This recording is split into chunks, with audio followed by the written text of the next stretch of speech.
Catus Maximus here. Not often do I get to run into and talk about custom-made tools.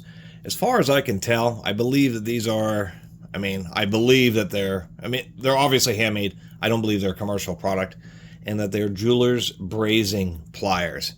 Part of the evidence is the discoloring of the tips of this and the way that it has this very interesting grip. A little finger recess there so you can hold it and have just quite a bit of control. Pretty lightweight, obviously not very heavy duty. All steel construction. You know, the weak point here is where the spring goes through. But as the title leads to, this pair of pliers is made from 23 parts. Might as well count them now. We have 1, 2 for the jaw, the upper and lower jaws. We have 4 rivets there, so that makes 6. We have 2 side plates, that makes 8. This little receiver here, that makes 9. 10 for the rod. There's actually separate pieces of wire that hold on to the spring. So 10, 11, 12. We have the handle, 13. 2 more rivets, 15. 2 more side plates, 17. 2 more rivets, 19. The handle is 20. And I miscounted up here. Let's try that again. 8, 9, 10, 13, 18, 20, 21, 22 for the little loop, and that's actually screwed in with the little screw, making 23 parts. So this is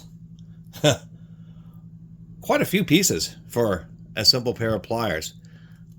They do work well. Obviously not the strongest design, but to tell you the truth, they're strong enough to do things like work with wire connectors, wire terminals, and I could see them, you know, in computer work and other kind of electronics. I need to change the trigger word in my Alexa. Anyway, you know, various electronics, I can see them handy for soldering, particularly if you're working with like one of those heat gun or hot air soldering stations where you can grab a hold of something and then not have your fingers be too close.